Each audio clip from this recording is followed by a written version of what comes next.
This is Akashvani. In the program Insights, now we bring a discussion on India's leap in the space sector. The participants are Dr. T.V. Venkateshwaran, Senior Scientist, and Omvesh Upadhyay, Anchor. After the successful moon landing and launch of a mission to study the sun, Prime Minister Narendra Modi announced on Tuesday our two new targets for Space Agency ISRO. The first one was setting up an Indian space station by 2035, and second one was taking the charge of first manned mission to moon by 2040. Prime Minister Modi also called on the scientists to work towards an interplanetary mission to Venus and Mars. And today, to discuss more on this, we are joined by Senior Scientist T.V. Venkateshwaran. Welcome to the program, sir. Yeah, hi. Thank you. And thank you all listeners for joining us for this program. So to begin the discussion, I would like to talk about the first things first, that with the help of the Indian Navy, on Saturday, we are going to see first ever test vehicle development flight, TVD-1, for India's maiden human space flight. What is this mission and how significant it is in current time? Usually we call it as rocket, but technically you would have seen that it's being called as launch vehicles. Because the difference is, if you look at PSLV, there are a number of rockets inside. So we call it as a launch vehicle. That's just a technical thing. I mean, why I'll come to that. Right now, all that ISRO has used until today are comparable to a lorry. A lorry, what do? You take goods from one place to another. In same way, you take a good, like for example, a satellite or a spacecraft from Earth and then send it to the space. That's the work of the launch vehicle. There is a big difference between a lorry and a bus, right? So in a bus, I mean, you are transporting people. So the condition of how you make a bus, the kind of provision that you make inside it, including like, for example, emergency escape system, they won't be available in a lorry, right? Even if the basis, like for example, the engine and many other things are common for a lorry and a bus, they are not exactly same. So basically, we need to make our launch vehicle human rated, meaning we are going to convert the lorry into a bus. So you need to test each and every one of them. So in this particular mission, what they are going to test is, in case if the launch is aborted before it reaches the space, can you make the crew escape? I mean, you should make the crew escape. And for that, they have developed a system called a crew escape system, which is also a small rocket. That small rocket is attached to the module in which the crew will be taken to the space. So in case you need to abort your launch, they too will separate. The rocket on the top, which is the escape rocket, will detach itself from the main launch vehicle and then take the crew to a different direction so that the crew will be safe and sound. That's the idea. But you need to test it. Yes, and as you informed that it is a test flight for Gaganyaan mission, and in this regard, yesterday Union Minister Jiten Singh also informed that before India launches its first manned mission Gaganyaan, there will be a test flight next year that will carry Vyomitra, a female robot astronaut. So when we are testing with a female robot astronaut, why it is important and what is this process? Can you please explain to our listeners? I would like to call it as a human mission because for all we know, I mean, there can be many women who will be going to space. So the idea of putting a robot is basically, you see, this robot will be made up of certain material which can absorb the radiation, which will have sensors which will measure the gravitational impact when you are launching. And these data will provide us whether our systems are safe to carry human beings, and then in case there is a deviation, still we will be able to safeguard our humans whom we are planning to send to space. That's the idea. So this robot is basically full of sensors, various kinds of sensors, which will measure the pressure, gravity, the radiation, and then provide us input. And also, like when it goes, what about the vibration? What about whether the systems are working well? So basically, even when you are building a new bus, actually, if you look at how the buses are tested, there are dummies which are kept inside the bus. Okay, that's how you test it to ensure that the passengers will be safe and sound and they will have a good ride, right? So that's how the ISRO is taking this very advanced step of using a robot and then doing this test. Of course, in the earlier times, of course, there was no robot, and so people had to use other contraptions. But now we are going to use this very advanced method to test our test. Gaganyaan mission will be the very first step for India to understand how to operate for human missions, because we have very ambitious targets in future. As Prime Minister Modi talked about this in the meeting that he chaired and outlined the future of Indian space exploration to set the ambitious target of building an India crafted and completely indigenous space station, or as we say, Bharatiya Antariksh Station, by 2035. So, sir, with less than 15 years to go, how challenging is it for Indian Space Agency to build a completely Indian space station? See, it's a very, very challenging one, but I won't say that an impossible one. There are lots of ifs and buts. There is a lot of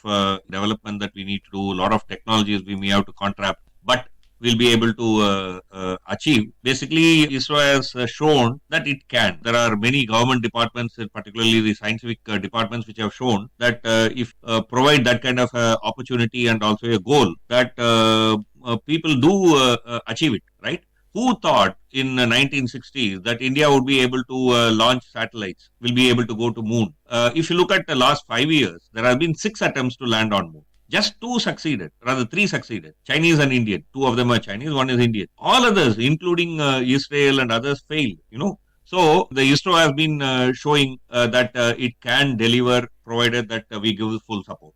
So this dream of keeping objective of a space station will give us opportunity to build new technologies, develop new materials. You see, when you are going to build one space station, you will need new materials. You cannot just build it with steel. You will need composite material. So a lot of research side, what people usually call it as spin-off, will come out of this kind of a mission. And so I should really say that I'm very excited, and I know that people who know about building this kind of a space station know that there are a lot of technologies involved, and all of them are very excited because of the new opportunities that it can give to our young people to do research, develop material, come out with a new R&D. Absolutely. And speaking on this regard, Minister of State for Space, Dr. Jiten Singh said that India stands for international space collaborations for the larger benefit of mankind, and it is solemn commitment that the outer space is used only for peaceful purposes and is kept free from conflict. So here now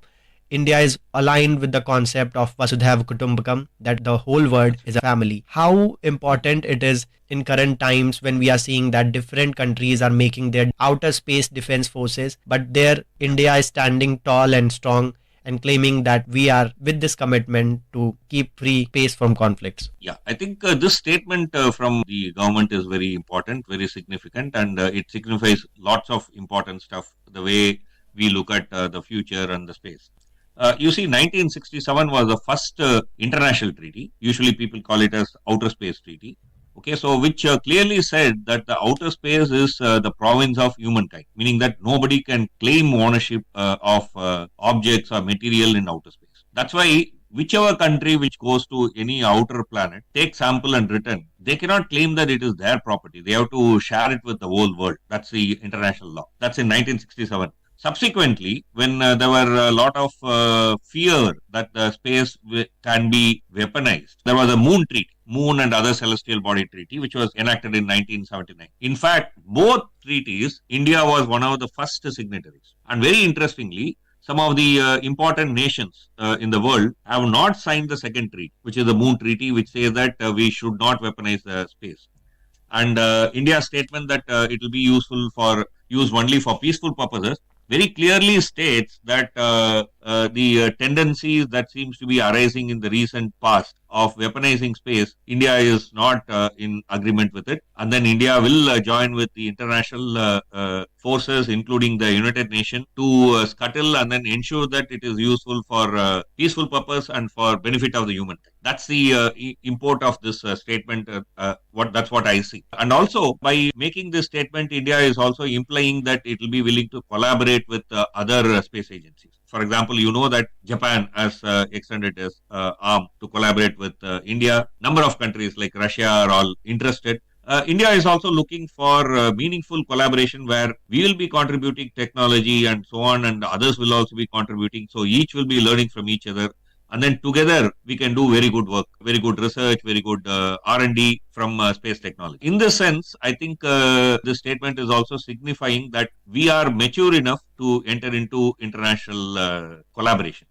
See, when the International Space Station was established, number of countries were invited to join. India was not. But recently, when America wanted to have Artemis collaboration, they invited India to join. So, which signifies that our space capabilities are mature enough and people are taking us serious. And in this context, the statement, I think, paves way for further collaboration in space, international collaboration, multinational collaboration in space, which will be benefit for all people, including India and also the human.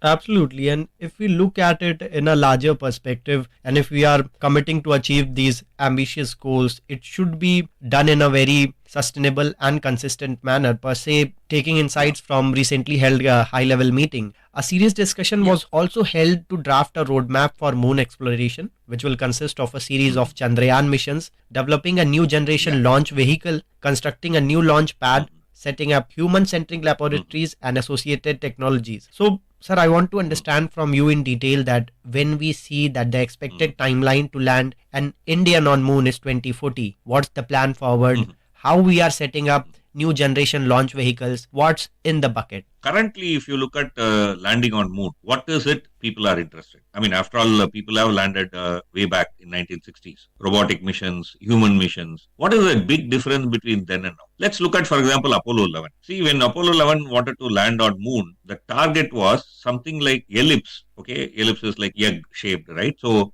25 kilometers on one side and something like about 5 to 10 kilometers on other side. That big area. And said that anywhere you land. But when we chose to land this time Chandrayaan, we said that we will land within a box, rather a rectangle, which is about 2 kilometer and half a kilometer, right?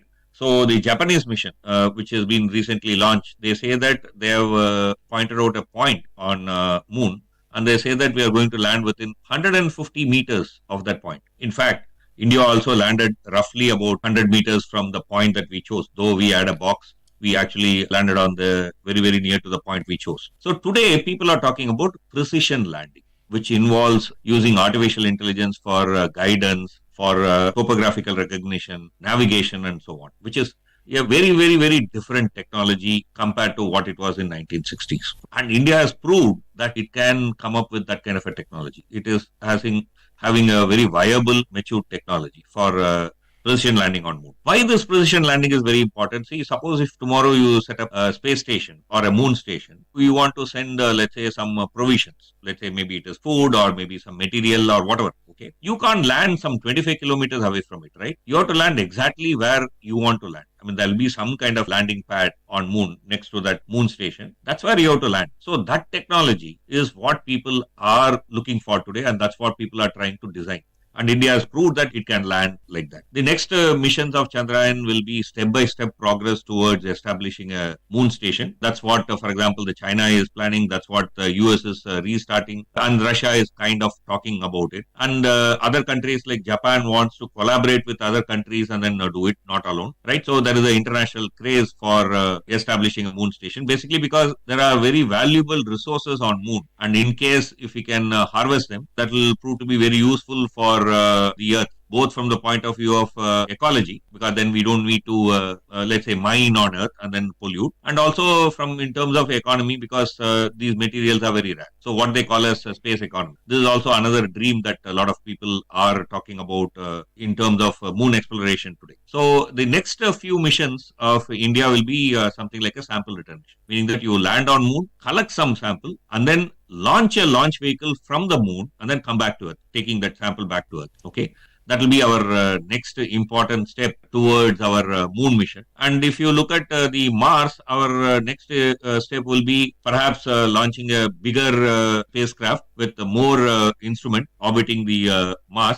And perhaps maybe even trying to land on Mars, put a lander on Mars. Earlier when we went to Mars, we used PSLV. It can carry only a very small payload. Today now we can use GSLV or what we call it as LVM-3. Then we can take a bigger payload to Mars. This will be the kind of next plans to take step-by-step effort towards consolidating our deep space exploration. You shared so much information in very limited time frame. Thank you so much, sir, for joining us today on Akashvani. Thank you very much. You were listening to a discussion on India's leap in the space sector. The participants were Dr. T.V. Venkateshwaran, Senior Scientist, and Omvesh Upadhyay, Anchor. This program was produced and presented by the News Services Division of Akashvani. You can listen to it on our mobile app, News on AIR. This program is also available on our YouTube channel, News on AIR Official. You may share your feedback about this program through email at airnsdtalks@gmail.com or WhatsApp on 9289094044.